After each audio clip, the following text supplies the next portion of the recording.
welcome to the April 12th, 2016 meeting of the Pequannock Township Council. Ms. Marsh. In accordance with the requirements of New Jersey's Open Public Meetings Act, notice of this meeting was included in the annual meeting notice, which was filed in the office of the Township Clerk, posted on the bulletin board in the municipal building, published as a legal notice in the Suburban Trends newspaper, and distributed to all persons requesting notice in accordance with Township policy. Please join me in the Pledge of Allegiance, followed by a prayer and a moment of thanks for our individuals serving our nation. I pledge allegiance to the flag of the United States of America, and to the republic for which stands one nation, under God, indivisible, with liberty and justice for all. Most gracious Providence, we ask that you bless this governing body with an abundance of wisdom and understanding, so that every deliberation will result in actions which will promote the common good and the general welfare for all the people of Pequannock Township. Amen. The clerk will please call the roll. Mrs. Florence Lynch? Here. Mr. Phelan? Here. Mr. Vanderhoff? Here. Ms. Winterfield? Here. Mayor Cole? Here. Okay, next on the agenda is presentations, and there are no scheduled presentations for this evening. Next is reports from volunteers. At this time, are there any reports or comments from volunteers serving our community? Joe? Joe Wells, 5 Washington Street, the Open Space Committee. And basically, I just wanted to go over a couple of things. One is that we have already started to mark and designate the Riverwalk along Riverside Drive, Pequannock Avenue, and North Pequannock Avenue. It's not ready for the general public yet, but if people wanted to peruse it, they would be able to see where the markings are and so forth. We had volunteers from the group went up, and we did some cleaning and also some badging, marking the trail. The other thing we did vote in our previous meeting, and I don't know if it was reported to the council, but with regards to the property, the Passaic River Coalition property, we did unanimously feel that that would be a great acquisition for the town based on the fact that there's no cost and it's on the Riverwalk and adjoins property that we already own. It's a no-brainer, Joe, right? It's a no-brainer. That's pretty fitting in this particular case. And I, for one, it was a shame that we didn't get it ourselves and didn't do the grant and so forth. But besides it being at no cost to us, it's already protected. The means that it was acquired by the Passaic River Coalition through a Morris County grant means that it can never be developed, and so a lot of our work has already been done for us by someone else. So Dave, all we have to do is notify them for transfer of... We've got an ordinance that we will be taking action to assume the property and authorize the deed. The other thing is that the committee is reviewing an application that we, with a consultants firm, that we're going to make a recommendation to the council at a future point with regards to outside consultants for the Open Space Committee. The other thing is, I don't know, I just did want to talk a little bit about the the river cleanup. It was really a great success. A lot of people I see here participated. I will say, as committees, the Open Space had the largest member of committee members. You know, I stole you, Dave, from the council, and I stole Dave from Parks and Recreation, but and environmental. So, but we had 4 people, so I think that was the largest committee group to be there. There were over 70 people that turned out, the Scouts, Boys and Girls Club, a tremendous group of people. Yeah, there were 87 volunteers. Yeah. Oh, we got up to 87? 87. Mm-hmm. The thing is also we did a lot of cleanup on the river, which will be part of our ongoing trail grant, where we have to do some volunteer work and some other things.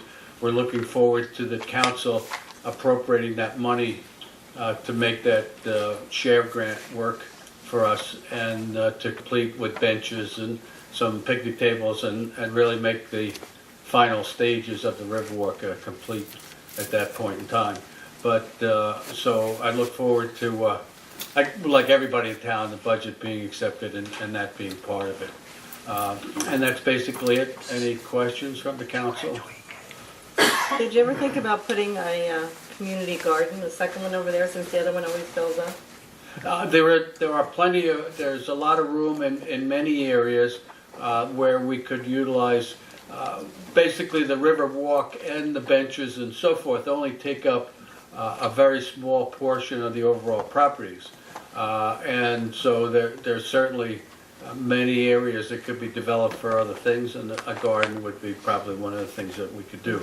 Along with, we do want to foresee some localized parks where we build a park on Pequannock Avenue that adjoins the Riverwalk.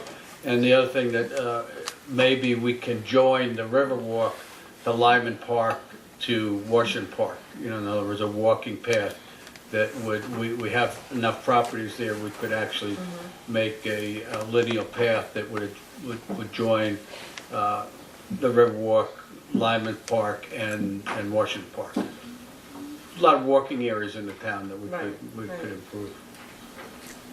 All right, thank you. Thank you. Any other reports from volunteers out there? Oh, I'm sorry. No, the cleanup on Saturday was a huge success, I was there also. Yes. Steve? You have- Steve Connolly, 44 Duncan. I don't know if I need to say my name at this point, since it's not open. Okay, but just getting used to it. I just wanted to let you guys know, and ladies, that the granite that was donated by Nike SB, we finally got it to Pequannock. It's being stored at Morris Industries until we can find a use for it. And as well, Parks and Rec have been talking to us about doing lessons this summer for like a summer program. Jordan's working up a proposal. He spoke with Katie at Parks and Rec, and it's something that that was approached. Tom asked us about it, and he spoke with the Parks and Rec Advisory Committee, or Parks and Rec opens. Sorry.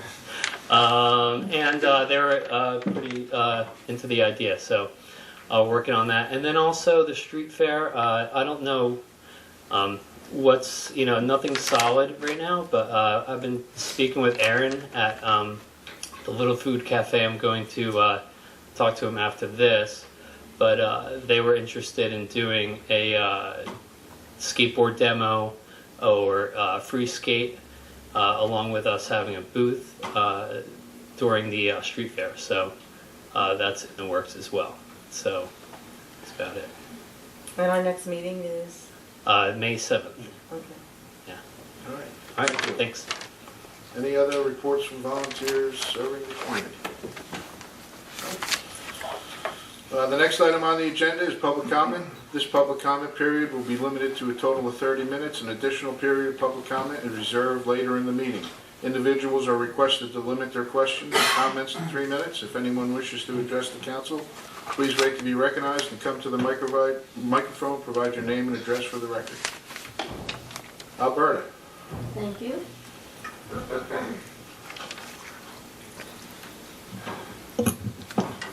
Alberta Oliva, 4501 Tudor Drive, Pumpkin Plains. Good evening, everybody. I want to share something that I personally think you should know about. We have a new park ranger, and I don't know if you realize just what a magnificent job he does.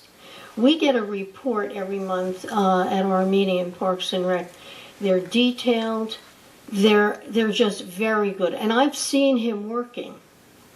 Now, my question is, he's picking up beer bottles and beer cans and liquor bottles and whatever else in the parks. Have we ever thought about putting cameras in the parks? And I know that's a lot of money. The other thing I thought about, what about a gate to close the parks at sunset and then open up those parks at sunrise. Have we thought about that, to keep people out of the parks throwing all their garbage? And I'm sure they're not just the people in our town. There's no question about that. Have you thought about that? Is there's an ordinance that our parks are opening or closed at dusk? They do close at dusk, yes, except for. There is an ordinance, and a gate would be not costly, correct? Not as costly as cameras. Well, Well, we have installed gates in some areas that have been Abused. abused and have received a lot of dumping in the past. You know, gates are good for keeping cars out. Right. You know, a lot of the traffic that shouldn't be in, like a Greenview Park, is actually foot traffic at night.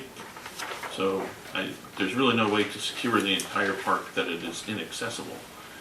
Well, first of all, I think Denise should be commended for hiring somebody as outstanding as the ranger.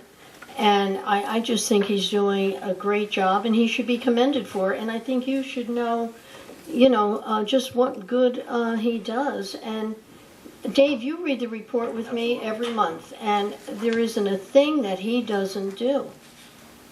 Okay? That was my first thing. So I'm just throwing that out just so that you know how good he is. Now, my other thing is, my favorite thing. We're spending $600,000 buying 2 houses, and we don't have $9,000 to replace this. How come? I don't think the council appropriated that money. What, Blame the it. $9,000? They're blaming us. Blame it on you? No, not me. I will blame it on you. All right, thank you. We'll go right here with We're going what? the next comment. Oh, I think that's something.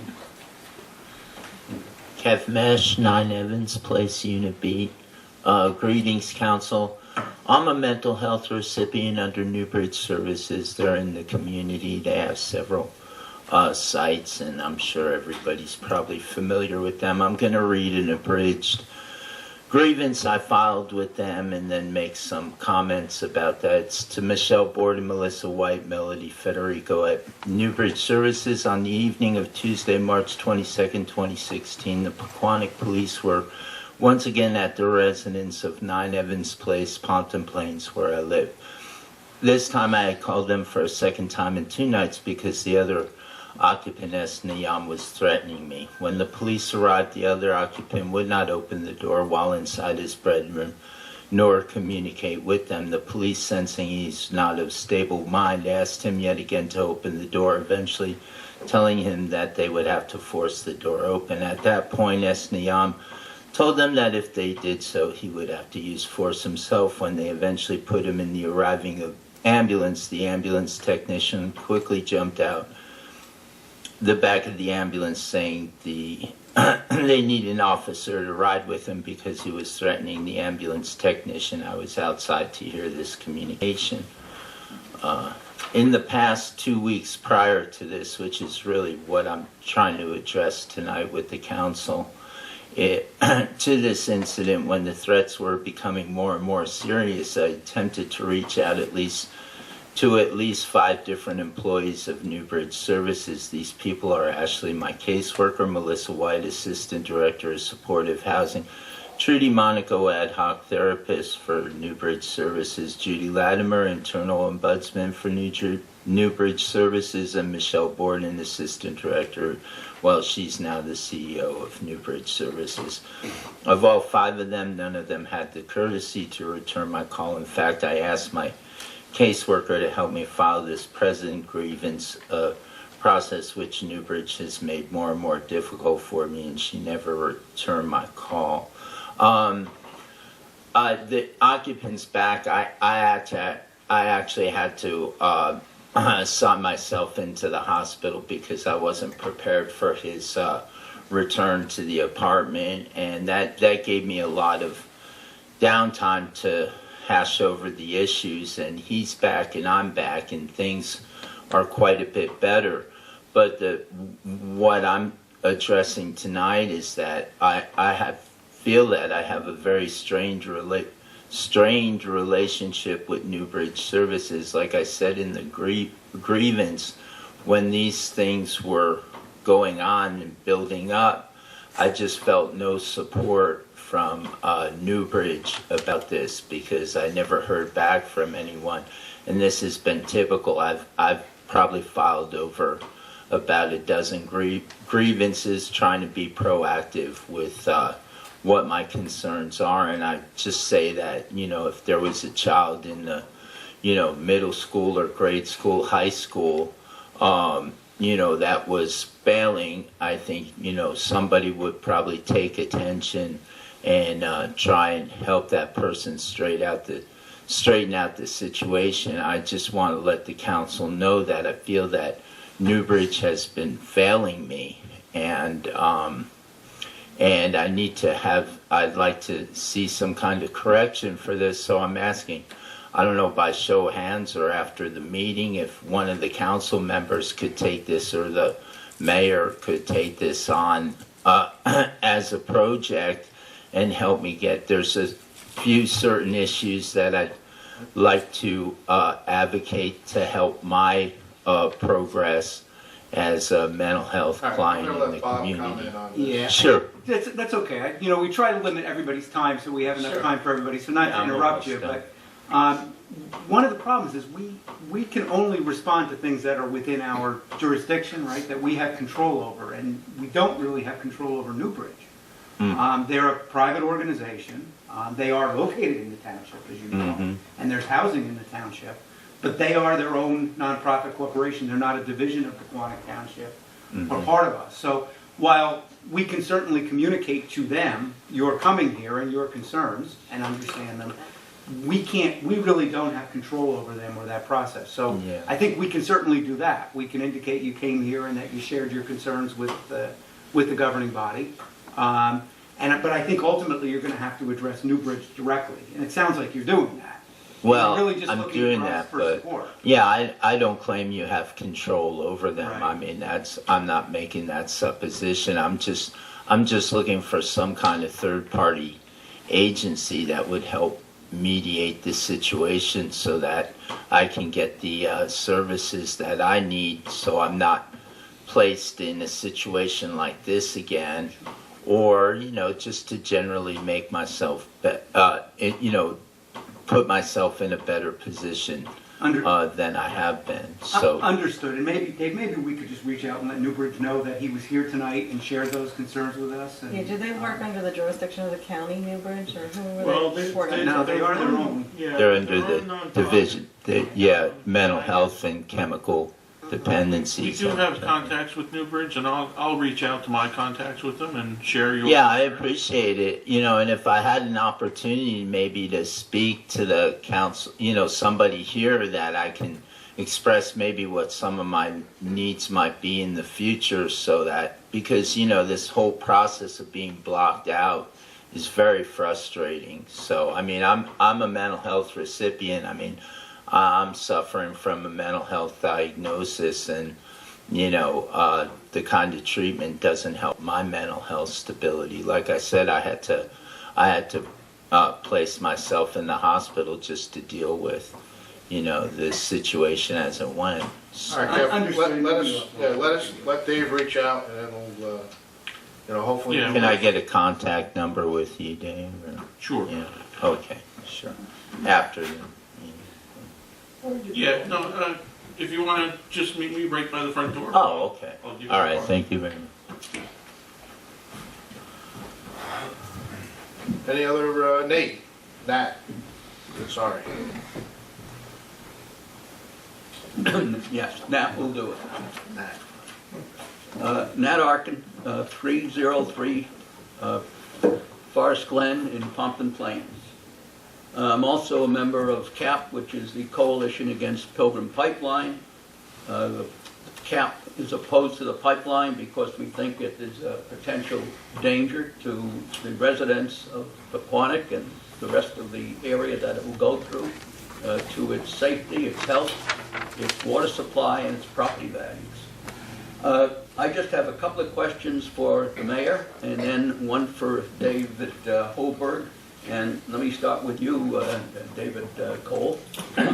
You attended a meeting in Chatham, or at least arranged by the Chatham mayor, on this subject, and he was trying to get together a group of officials from the various townships who were affected by Pilgrim Pipeline, or at least potentially affected. And I wonder if you would summarize for us what that meeting was about, what your reaction was, the reaction of the rest of the town council, if they have one, and where we go from here. I'm also concerned about, or interested in, what comments you heard from the towns who have passed ordinances. How do they justify what up to now you've been unable to do? And have any of them been threatened by a lawsuit? So, with those questions. Mainly the meeting was about, they're looking to get at least 15 towns committed to each pony up about $5,000 to potentially fight it legally. So that was mainly what the meeting was about. I have been communicating, I've been sending the emails that Bruce, the mayor of Chatham, has been sending me. We have had a couple side conversations with the council about it, and there's I'm not going to promise anything, but we're going to discuss it further. So. Okay, were you basically favorably impressed with the group that they're on the right track? It was a good turnout. There was quite a few people there. It was a Saturday morning. Okay. I don't think they've gotten the commitment of the 15 towns yet to pony up to $5,000 apiece, but as they do get closer, and like I said, I've been communicating and sharing the emails that Bruce has been sending out. So. Okay. He did send out a sample ordinance too that I forwarded to the rest of the council. Okay. My second question to you, David, is I had once asked you about whether anybody, probably the planning board, had looked at the master plan for Pequannock in terms of the pipeline and saw if there was any conflicts there. And I don't think I got a response from you on those questions. Are you asking me or are you asking me? I'm asking you, yes, Mayor. You asked me, what was the question that you asked me? Because I don't remember. You haven't been here in quite a while. I've looked at the Pequannock master plan. Okay. I believe that there are a number of sections in it which would be violated if the pipeline went through Pequannock. And I was wondering if the planning board had done anything similar to that to see if there was a problem here. I don't think the planning board has done anything additional. It was presented to them, and I don't know what you're referencing to that a pipeline would be illegal or something going through Pequannock. We do have a pipeline now that goes through the township. Well, I'll give you a couple of examples if you need them from the master plan. Number one, it talks about promoting clean air. I think we have a good idea what would happen in terms of our air quality if they started digging a trench 5 feet deep and maybe 5 feet wide to put in 2 pipes. Just in Cedar Crest alone, we're talking about over 1,000 feet. You are also, the master plan also talks about promoting noise abatement. Again, you can imagine what kind of noise will happen if we have backhoes digging up holes of that type all over town. And the third one that I thought was pretty clear is would be violated by the pipeline is that one of the objectives of the stated in the master plan is to ensure new industrial development is adequately buffeted from residential uses. Now, the pipeline would be probably 200 feet from Cedar Crest. So I think would be a clear violation of the master plan of our town. Basically what I'm really asking now here is that I think it would be a good idea if the planning board or whatever appropriate organization you think it should be would take a close look at it and see whether there is a problem here in terms of the master plan. Well, we can ask them to look, and on a regular basis, the township is required to do master plan updates or re-examination. that process will be coming up within the next couple of years, at which time they would look at it universally. I do have to, the master plan is not a regulatory document. I understand. I understand Does, it serves the basis for zoning law, which is, the black and white rules. Those are kind of the overriding things that we would like to see in our community, but it doesn't prohibit noise or backhoes doing construction. I mean, if that were the case, nothing would get built anywhere. So while I understand the premise of what you're saying, I don't see that there's a violation of the master plan there. We can certainly refer to the planning board to take a look at that, but Yeah, you're right, Dave. I mean, and you know that it basically, I think the point you're making is the master plan addresses issues which would also be issues which could be of concern whether to be a pipeline. And Correct. I'm sure that would be part of consideration of ordinances in the future and so on. My understanding is that the last update or re-examination of the master plan was in 2003. And if we got to wait 2 more years, and we know they're already working in New York, it could be too late to do anything at that point if there is a problem with our master plan. So could I get a yes in connection with my request that the planning board take a look at it at this time?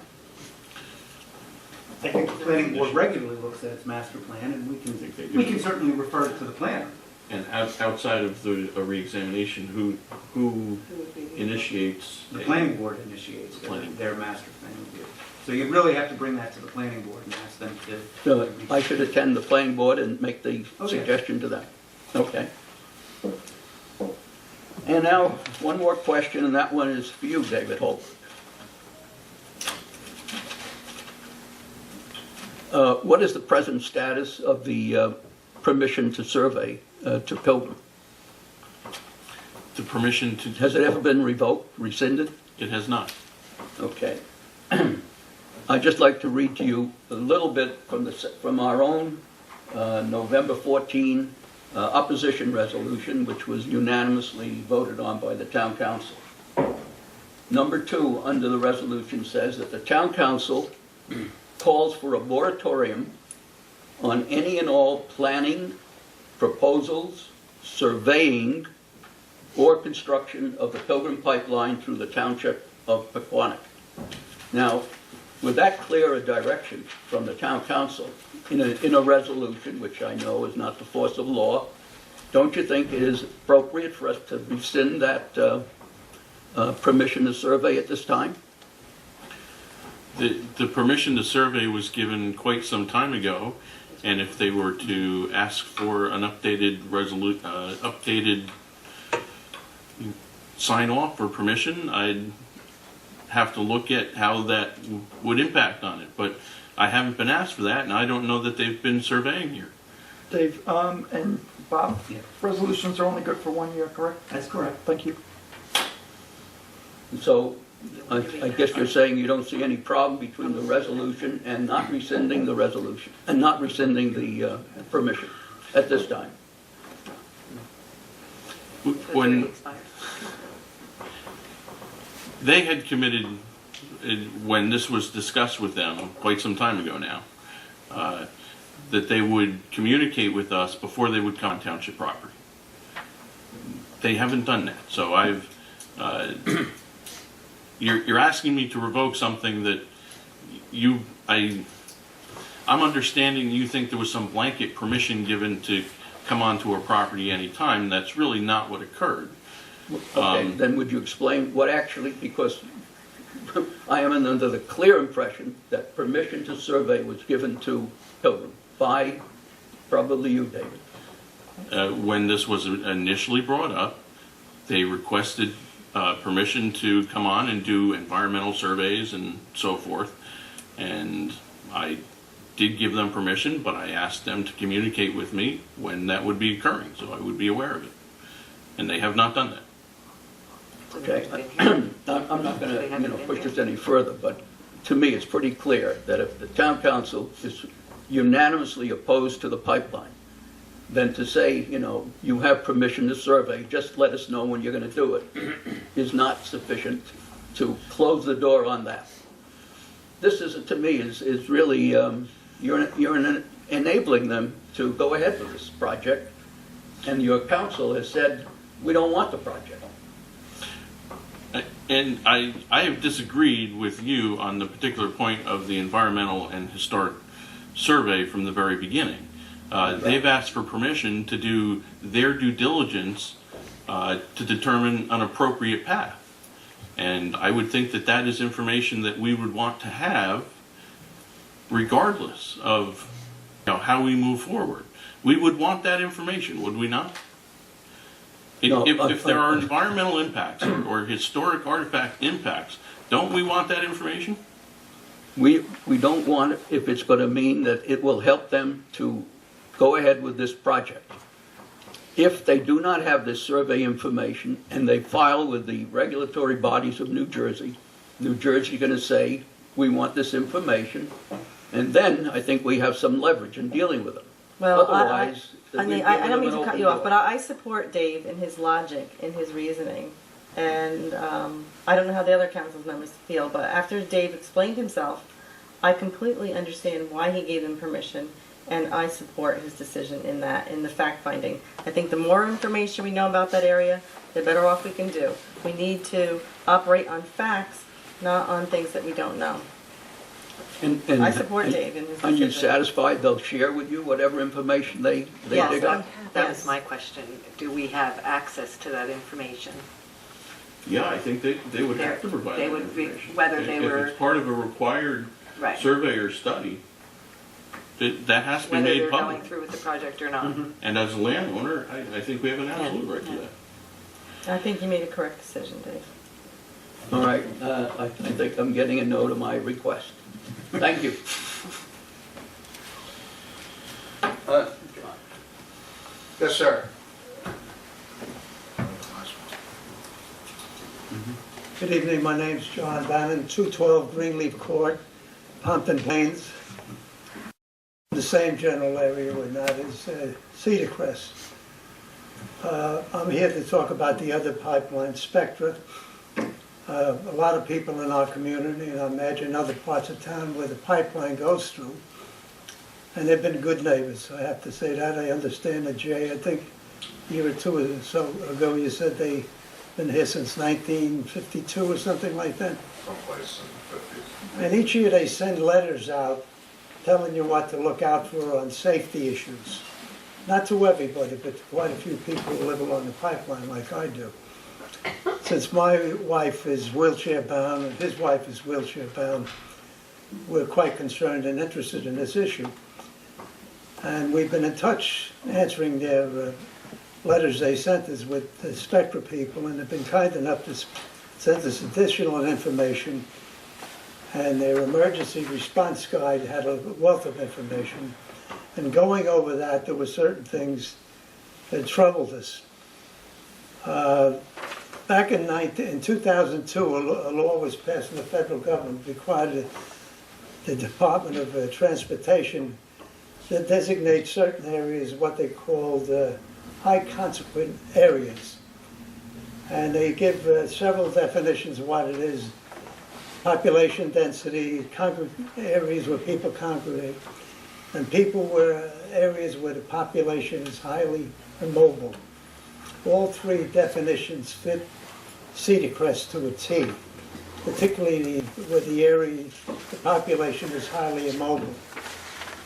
As you know, you probably get the same brochure as we do.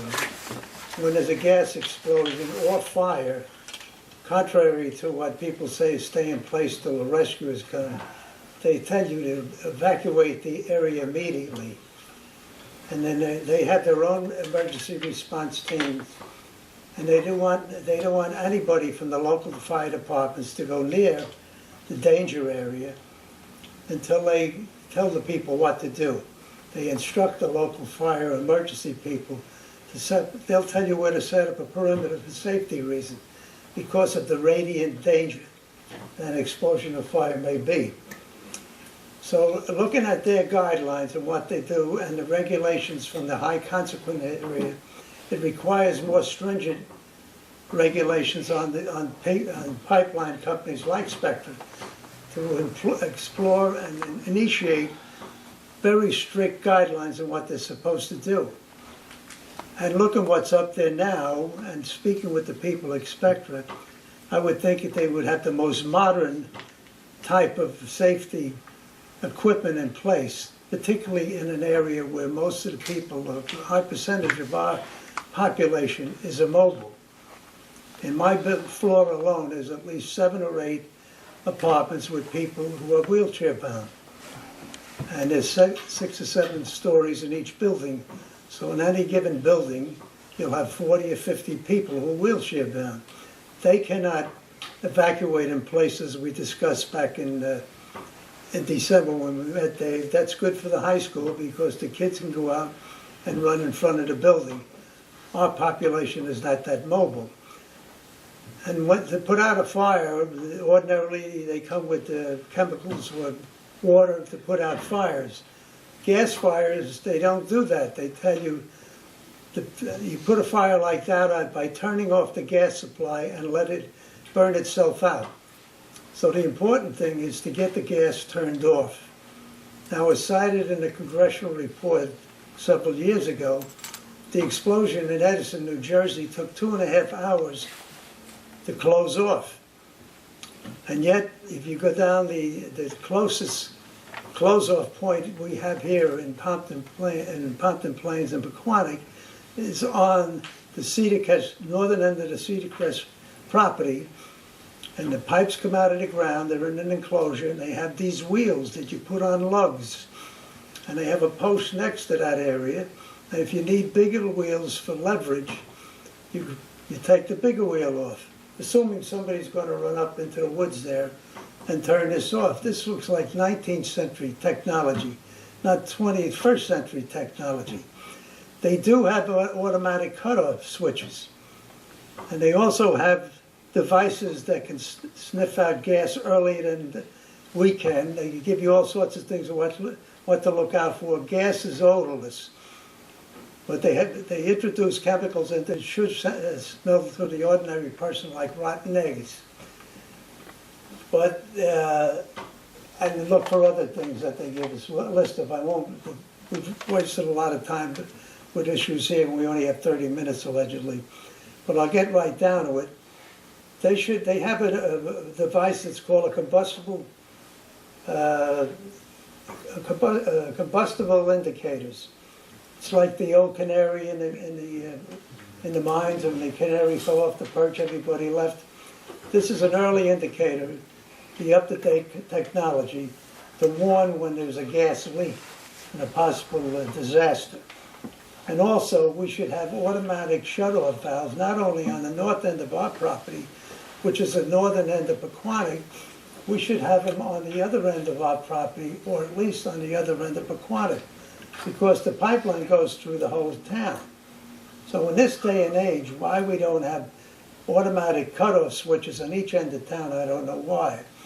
In dealing with the local supervisor for the area, he tells me the nearest automatic cutoff switch in the north is in Skyline Drive, and he thinks the closest one south of here is in Morristown. Now, I don't know how large this pipeline is. It could be anywhere from 2 inches to 42 inches. And how much flows through it. They have a compression station in Hamburg or somewhere like that. I think it's Hamburg. And how much backflow would come from, if it was in the north and we had the cutoff switch at the end of our property, that would cut off the flow of gas coming back in and feeding whatever fire or explosion happened. How much is coming up from the south and how long it takes to empty a pipe or burn out, I don't know. But for our population, it's out of the question that anybody's going to get them to move off and away from the danger.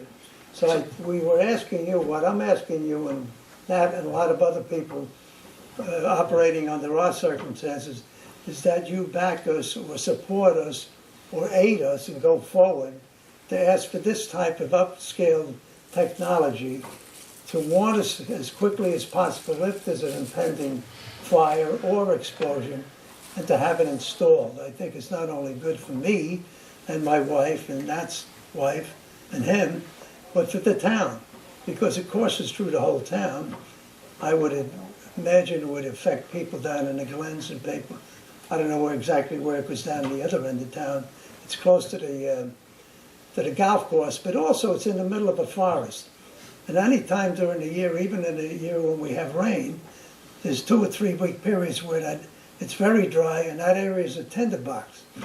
So I think when you look at what they have up there now with these cut-off switches with wheels, that's ridiculous. So what are you asking us to do? We want you to assist us to approach Spectra to install modern 21st century equipment that will enhance the safety of not only my apartment, but the town. So you would like our town manager to reach out to Spectrum and say, Well, we'll go forward together, and the other people will be aligning on our side also. We've sent letters to them already. We've talked to some of them. We've requested these things. We have a copy of the letter which we can give to Dave, the most recent one. my opinion is I don't out to think, Congressman Freelinghouses and others. my opinion is I don't think that we would have a problem with reaching out to them and asking them to do that. And because who should we work through, Dave? Absolutely. Okay, and I'd like one appropriate time at your convenience to set up a meeting so that we can go forward in this. Number one, I know you're active in the emergency fire department here or whatever it is. Have we been designated as a high consequent area? Well, based on the criteria that you mentioned, Yeah. the gas company has to identify those areas. Yeah. And every year they reach out to the township to assist them in identifying those areas. So Have they I mean, reached out to you every year they do, and yes, we've identified Cedar Crest. as a high consequent area? Yes. Now, what's the regs what do they have to do from that point forward? Well, At this let me point, the stop you regs right now. ask that they identify them. All right, this is running long tonight. I know you're anxious to get on with your program. I'd like to meet with you. I'll call and schedule a meeting with you. If you can send me a copy of any correspondence that you've already sent to Spectra, that would be helpful. We have a letter here. If we can have a copy tonight, Carolyn, we'll give you the letter. And we're going to send it to Freelinghausen and others tomorrow also. So thank you for your cooperation. Thank you, John. At this time, we've reached the 30 minutes of public comment. As previously noted, an additional period of public comment will be reserved later in the meeting. Next on the agenda is public hearing ordinance 2016-04. Ms. Marsh.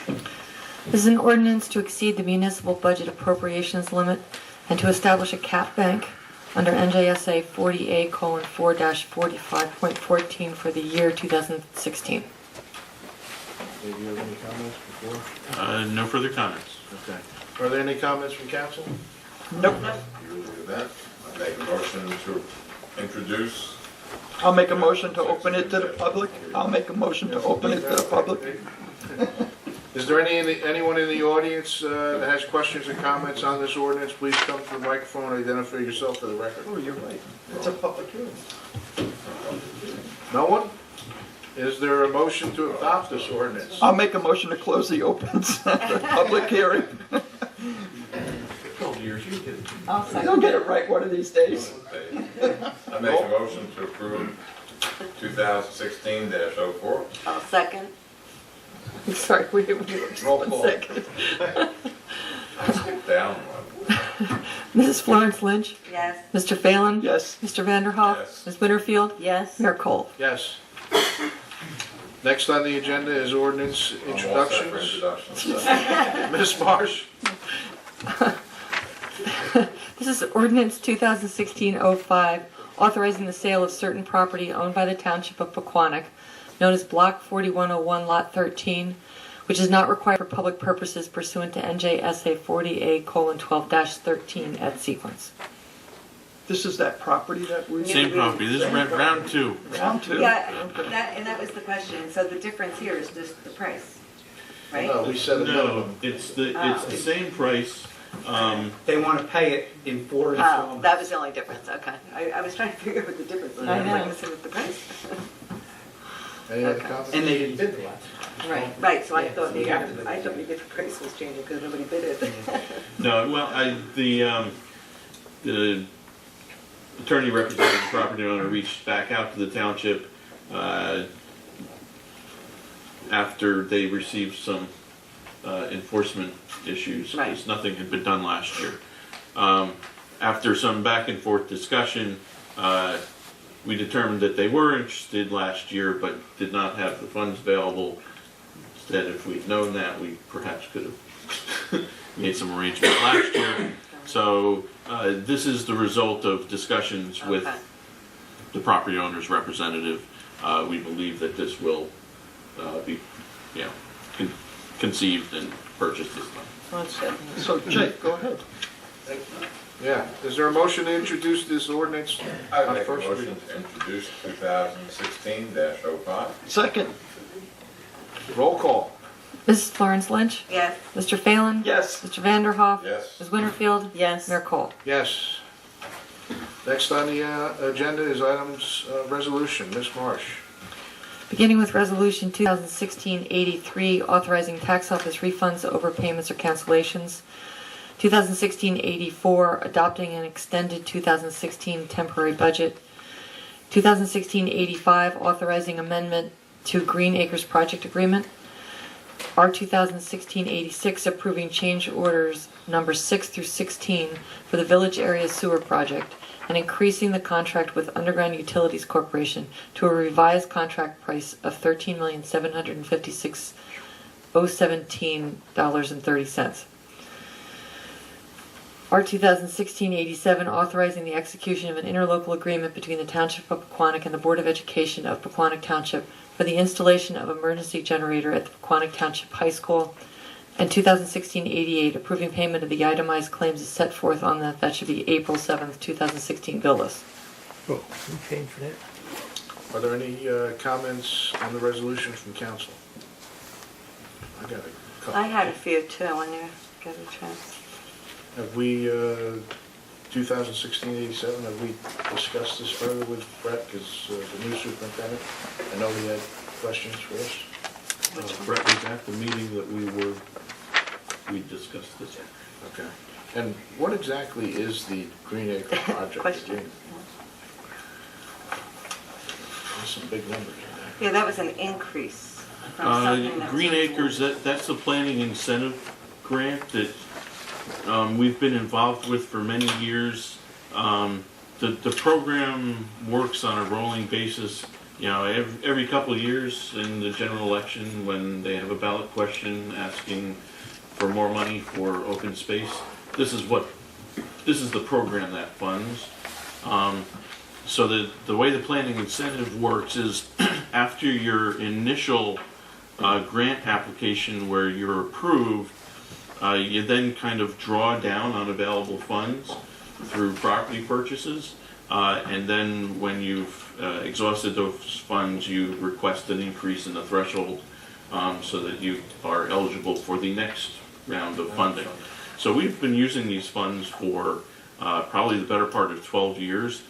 Before we were involved in the FEMA grants, the Morris County Open Space and this Green Acres program were our primary funding sources for most of our acquisitions.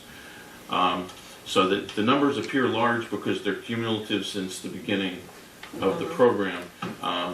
The increase this time, we hadn't actually drawn down on this money in a long time because we were receiving so much funding from the two FEMA grants, and Morris County was supplementing all the non-federal share of most of those acquisitions. So we had very few acquisitions where we actually needed to draw money from this program in the past 4 or 5 years.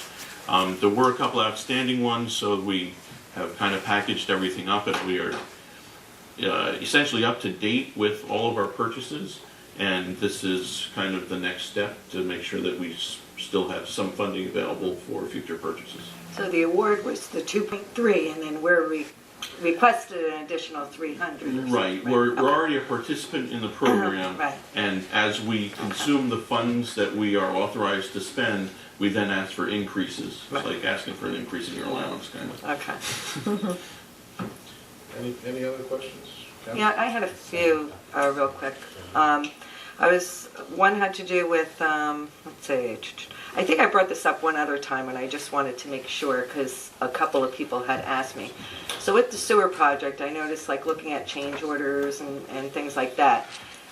So that would be the place, if we were going to do anything with sidewalks, where you put them in, but we're not doing anything on either side of Jackson Ave?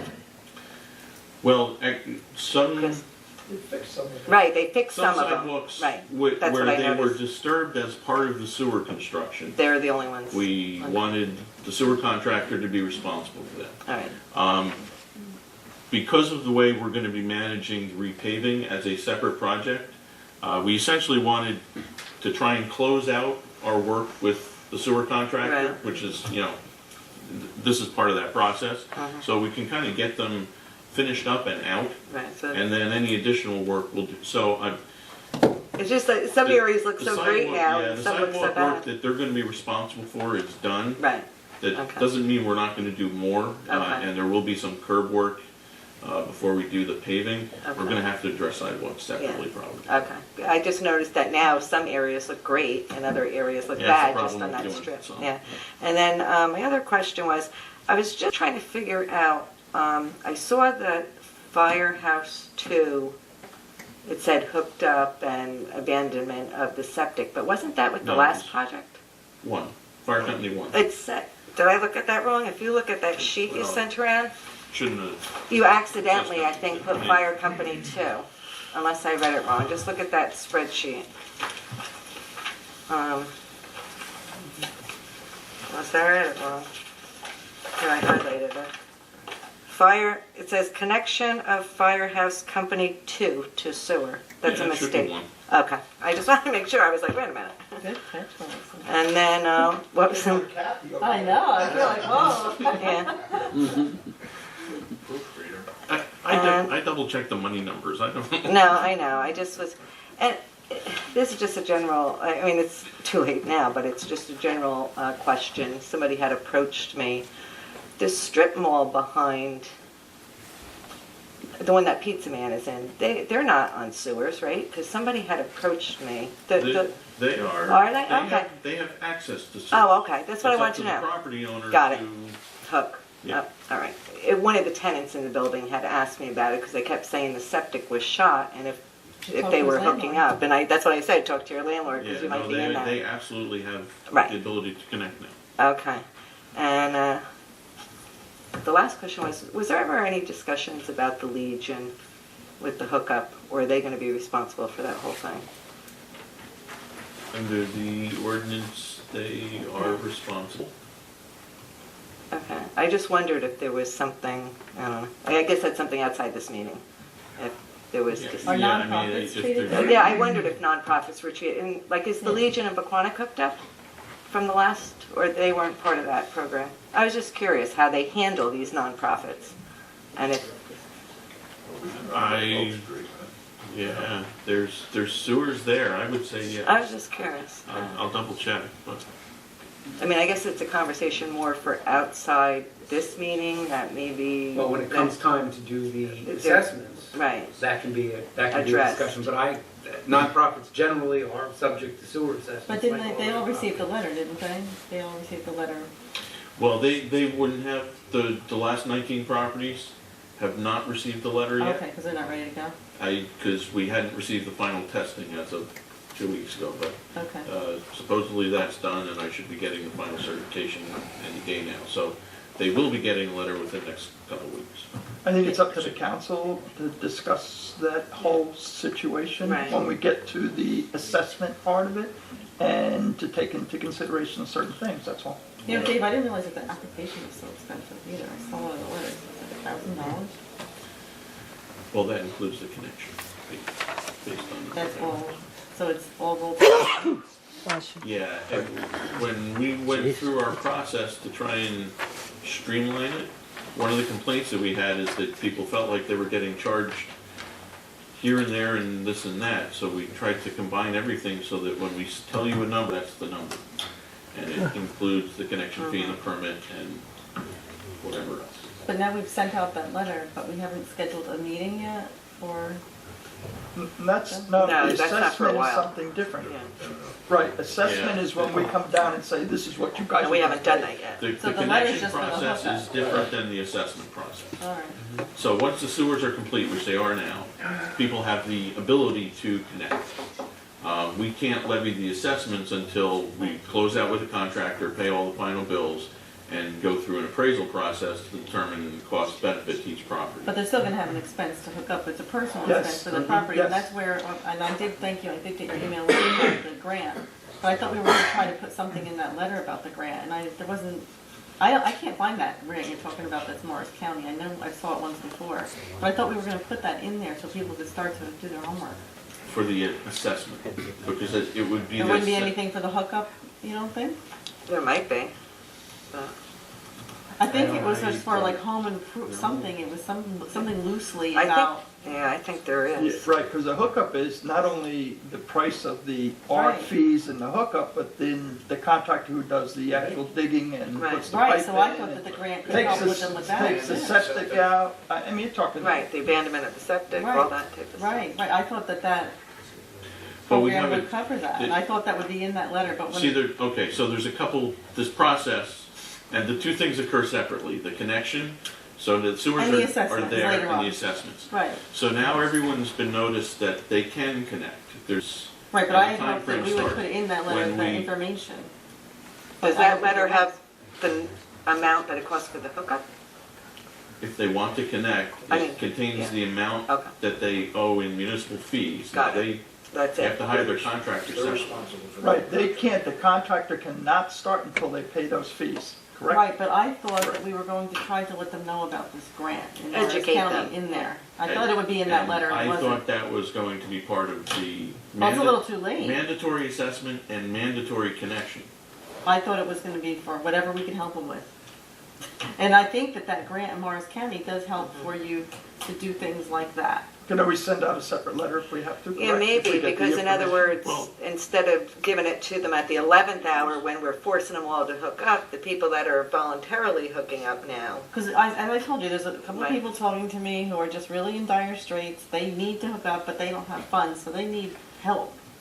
And so I couldn't find the Morris County one you're talking about any longer. Is it still available? I couldn't find the link anymore. I looked all over. Probably been 2 years since I've heard of someone actually taking advantage of it, but, I mean. Well, our town could use it now. We could probably reach out and find out. Yeah, I was gonna reach out to Cal because what happens is they really need to like assess Because I know that. last year when I looked at it, I thought it was still available. I couldn't find the link any longer, and I think they need to really take a We'll look call at the it. freehold, yeah. See, I guess I hadn't, notifying people that it's available, that normally we get very few people. Well, there's people down there whose Coming septics in. are failing, and they need to do something. Okay. And I they guess need that, assistance. so they have an imminent need, and that's the Trigger. the piece I was Looking not for. understanding. Got it. So anybody who's trust me, if we can, even if you give me the information. Yeah, if anybody finds it, just circulate it so we have I it. mean, people are afraid to talk about some of these things because they know what it means, because some of these things, you know what I'm talking about. To be continued. Yeah.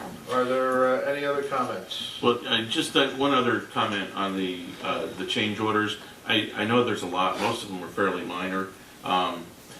I sent out some supplemental information by email yesterday to kind of give the bigger picture. This kind of gets us up to date, but it's not the end. There'll be a couple more closeout things, and those are the really more significant items. Overall, if you take a look at the change orders, even though there are a good number of them, the largest one was the increase in the contract to run it up the turnpike. And there was one for work that was done at the Board of Ed, which the Board of Ed reimbursed us for. If you remove those two, the contracts end up being, or the change orders end up being a net decrease, just based on the work that we did. It's to do with mainly because of the soil, correct? Well, not these. These are all, we rerouted some things, and just a quick example. In Jackson Avenue, there's a water main that runs down from the Wanacue South line to Passaic Valley. We thought we were going to have to run two parallel sewer lines based on where we believed the pipeline was. When they actually got there, they realized that it was higher than they thought, and we could service the homes by a single sewer line. So we saved an entire sewer line on one side of the street. So being able to make those changes kind of in the field gives us the opportunity to adjust and save money. So everything that we're approving through tonight are those in the field type. We came across this and we need to deal with it. So the bigger stuff, the material that we didn't use, all the QPA and DGA, paving and a bunch of other things, will end up being a fairly significant net decrease to the overall contract. This kind of wraps up all of the work that was done, but there's still, some pieces to wrap this whole thing up. Do we have an idea when we may pave in the village out here? June, July? June and July, you think? Yeah, we're between Joe and Alec from Crew. They're doing the field work. Underground is going to be responsible for the curbs and setting up the manholes at the right heights so that when we go to pave, and Joe's looking at a process called reclamation that will use some of the material that's already there and regrind it and resurface it so we end up with uniform thickness road surface throughout. Otherwise, if we had to grade, we'd end up with real thin roads on the edge and thick roads, and they would settle Yeah, fall apart later on. badly. Yeah. So Joe's working through that process. We're going to put a bid spec together for the reclamation part of it, and we'll try and do the county Jackson Avenue through the regular county contract road resurfacing, and our time frame is early summer. That's great. Is there a motion to adopt these resolutions? I'll make a motion to adopt resolution 2016-83 through 2016-88. I'll second. Roll call? Mrs. Florence Lynch? Yes. Mr. Phelan? Yes. Mr. Vanderhoff? Yes. Ms. Winterfield? Yes. Mayor Cole? Yes. Next item on the agenda is items for discussion. Mr. Holder. Okay, well, this is our second draft of sump pump ordinance. We made some modifications based on input from last time. And Rich has been nice enough to further critique our draft. We did put it in form that could be introduced tonight if you're comfortable doing that, or if you still have some concerns about wording or where you want to go with this. So that's why it's on for discussion. Again, my concern, like I expressed to you, is I had a legal hookup on mine. So I don't want this to become burdensome on people who are legally hooked up. Or when I say legally hooked up, legally not hooked up to the sewer system. I was going to say, what do you say? Right, you know what I'm saying. In compliance. In compliance, thank you. And in compliance is that I am not putting water into the sanitary sewer system, however, or I am taking it outside of my house, and it is eventually ending up into a dry well pit or whatever you guys call that thing. Correct. So I did send you pictures of mine. I welcome anybody to come and inspect mine.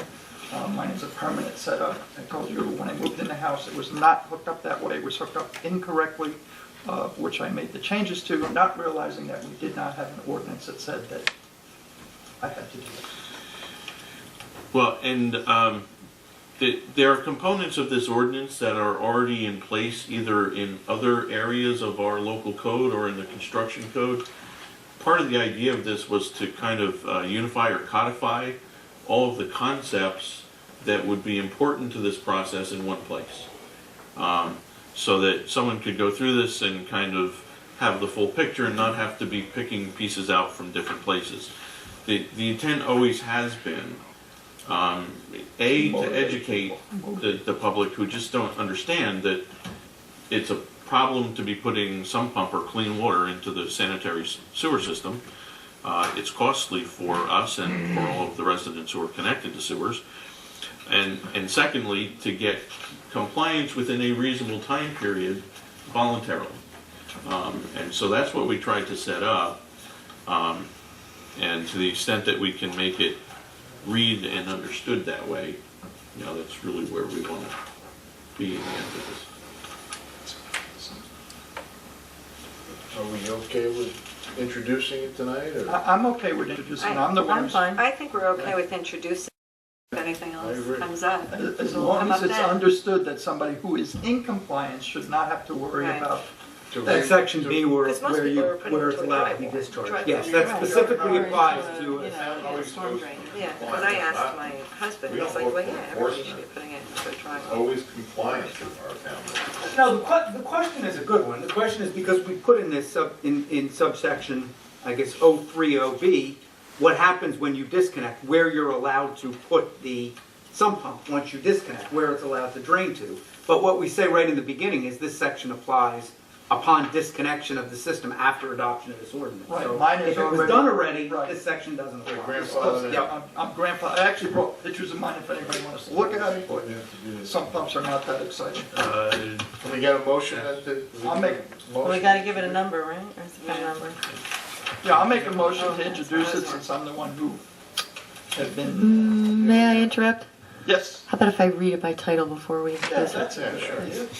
This is ordinance number 2016-06, amending chapter 152 of the revised general ordinances of the Township of Pequannock and prohibiting sump pump connections to the sanitary sewer system.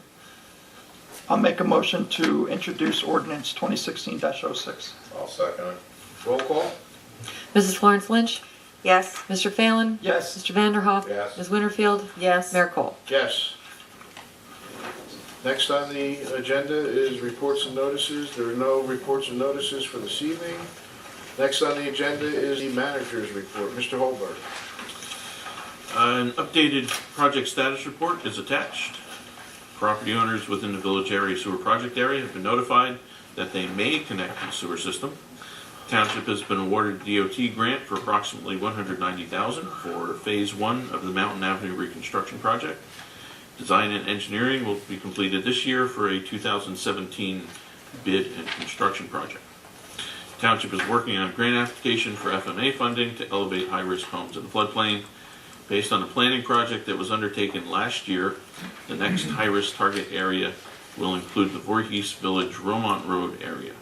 Homeowners of approximately 60 properties will be invited to an informational meeting that will be held Monday.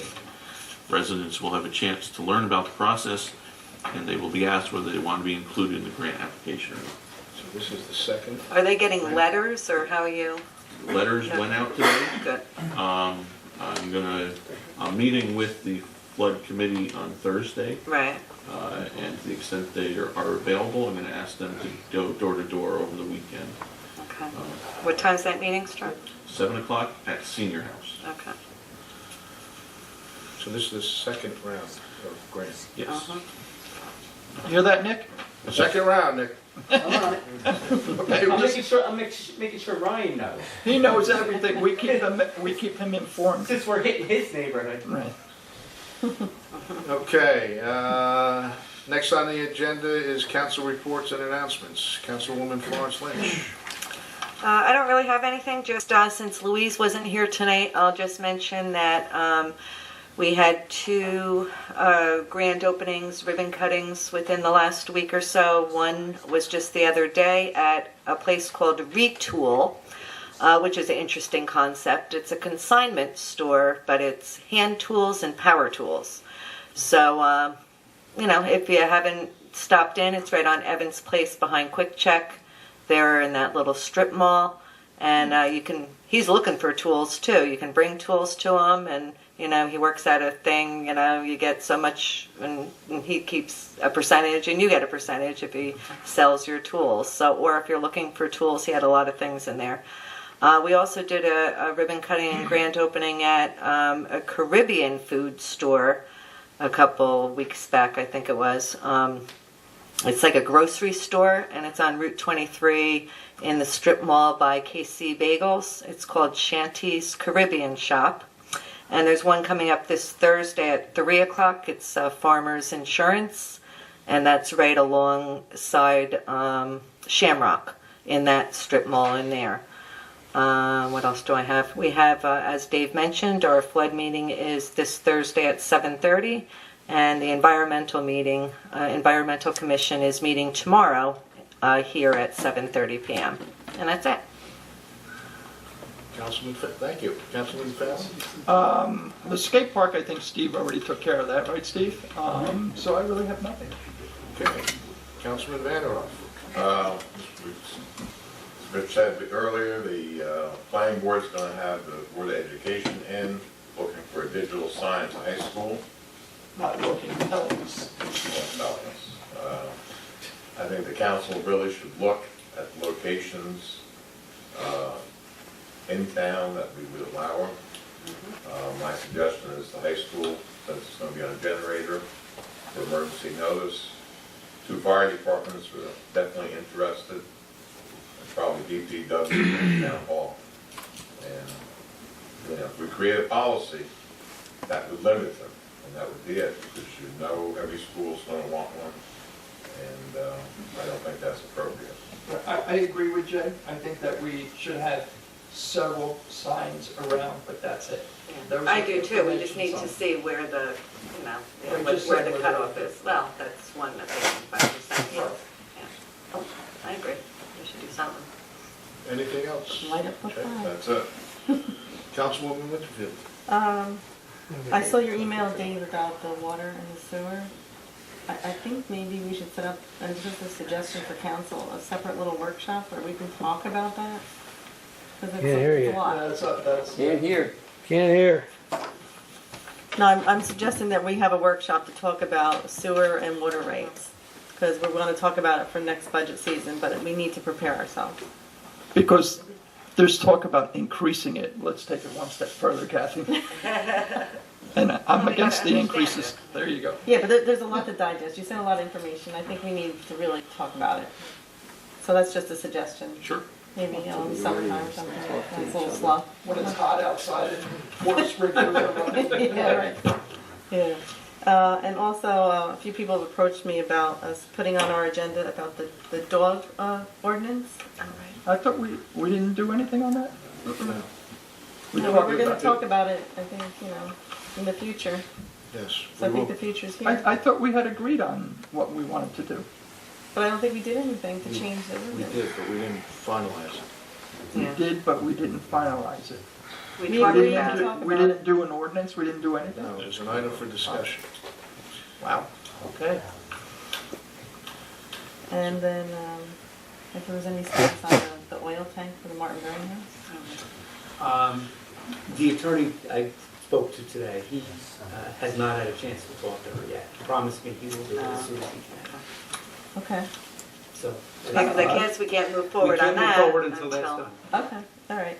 That And was then 3 weeks ago. Yes, it was. That's how real estate transactions go. That's Not the ones Melissa does. Delayed, delayed. Right. Did you have something else? Because I had something I wanted to. Well, I have one other question. I was just wondering the status of we talked about the water tower, but I didn't really, just wondering where we're at with Talk that. to the audience, we can't We've hear got you. a planning engineering meeting next week. Oh, okay. So it's gonna happen this, oh, we got a lot of stuff going on. Did you read the project status report? Yes, I did. Meeting next week? I I think I put that on. I don't know about you put about the water tower. Speaking of your project list, where are we with doing our little, we talked about doing a field trip. Oh, that's true. And I think the planner was looking at some drawings and stuff. I ran out of dates in March, so I changed that to April on here. We're running out of April. We want to do that in nice weather. I also might have a conflict in May. I'm supposed to go to Washington DC for something with the Passaic County Board for realtors, and I might miss a council meeting. Do I just have to? Yeah, but there might be a problem if it's Report. in the budget. Right, that's what I'm With the wondering. supermajority So or should I just whatever. talk to you on the side about that, find out if that's going to be a problem, if I'm not going to be here for one of the meetings? Yeah, let me know when you're not gonna be here, we'll take a look at the schedule and see if we need to, Okay. we should be fine, regardless, but. But as of right now, it's, well, it's not changing, so. It's May 10th. Okay. Okay, thank you, sorry. Okay, Boy Scout Troop 144, they're having 2 of their scouts sworn in as Eagle Scouts. That's on May 1st at First Reformed Church across the street at 2 o'clock. If any other council members can be there to join me, it's Joseph Couch and Matthew Rothman. What time is that? 2 o'clock Okay. at the First Reformed Church across the street. So if you can be there, that would be great. I'll be there. I think we have a record number of Eagles in town. Yes, we do. I've reached out to Larry Gindolf from the MUA Solid Waste, he's the Solid Waste Coordinator, about electronic waste.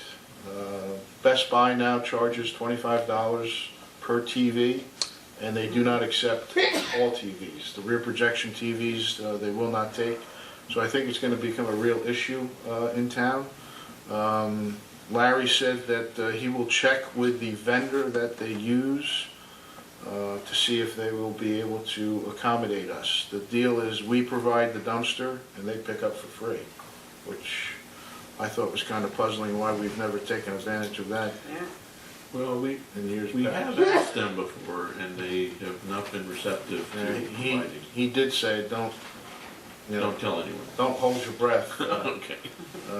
He says that he's got them in 28 different towns, but they haven't increased the number of towns in Cornwall. So,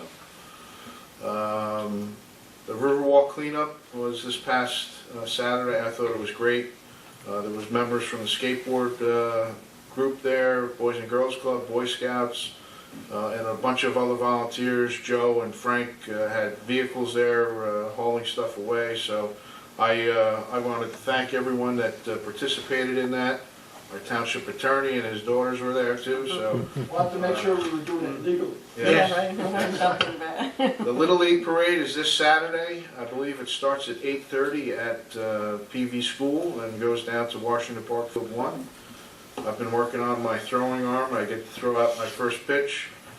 I'm a high school umpire, and when the ball is fouled off, I give the catcher back the ball and I let him throw it back because I don't want to embarrass myself, so I'm hoping that I can get it to the plate. Parks and Rec met the first Monday of the month, and we talked about the swimming lanes. Dave, is that going to have, that project's going to have to be after? After, okay. And also Open Space met last night, and Joe touched on a bunch of things that we talked about. So that's all I have. And the next item on the agenda is back to public comment. If there's anyone that wishes to address the council, please wait to be recognized. Come to the microphone and provide your name and address for the record. Nick. Nick Stefner, 28 Greenwood Ave. I just had a quick comment. I know a couple meetings ago we were talking about the street light issues in the town. And as I was telling you the other day, Dave, I'm driving around at 4 o'clock in the morning all the time. So I've been on the website calling about the multiple street lights out. And one of the areas was Lincoln Park Road, where there were several out in a row. And that's like a major deer crossing. And now that the deer are active again, I mean, that's a real dangerous spot. And basically the turnaround time has been about 2 to 3 weeks, and they're getting the lights on. Some of them, there was one light over there on Lincoln Park that there was an issue with that took a little longer. But from when you go on the site, they pretty much get them up, whether it's a bulb or something else they have to repair. It's been about 2 to 3 weeks. So I had to do some on my street, when I'm driving back from gigs at 3:30 in the morning, like Saturday, wherever I see one, I just mark it and then I'll just go on. But it used to be a lot quicker a couple of years ago. A couple of years ago, they'd be there in that week. But now it seems to be about 2 to 3 weeks before they get over there. So Nick, can you check my street? Well, it's quick. If you actually get the number on the pole, I mean, it seems to be quicker. If you just say, okay, it's the corner of, it doesn't seem to go as quickly. You give them the number, they're there quick. Right, we had the light fixed by our house, and my next door neighbor kept calling and calling and calling, and they never fixed it. I called, gave them the number on the pole, they were there in like 4 days. Yeah, it seems to be quicker that way. Okay, that's it. Any other comments from the public? Okay, next item on the agenda is closed session. Do we have anything for closed session? No, I do not. Hold on. Oh my God. Okay. Is there, next on the agenda is minutes for approval, March 8th and March 22nd. Can I get a motion? I'll make a motion to approve the March 8th and March 22nd minutes. Can I get a second? I'll second it. All in favor? Aye. Okay, we're done. Motion to adjourn. Motion to adjourn. Okay. See you, Mike.